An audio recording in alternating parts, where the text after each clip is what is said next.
How to find and add nearby friends on Snapchat. In today's video, I'm going to show you how to add and find the nearby friends who's near you on your Snapchat. First things first, open your Snapchat app, tap on your profile icon, and go to the Snap Map. Here, you can simply turn on your Snap Map and you can find whoever is near you. You can also turn on the Snap Map available in your settings by tapping on Settings and going to Permission.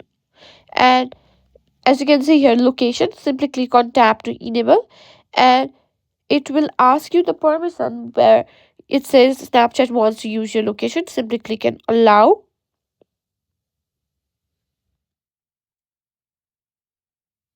Like this. Now go back to Snapchat. Now as we've opened our Snap Map, open it, and when you open Snap Map, wherever you are, you can find and touch the location and you'll find people nearby there. Also, you can tap on the plus icon over here, and here are all the friends who lives nearby you. You can simply add them by clicking on add icon, and that's it. That's how you find and add nearby friends on Snapchat.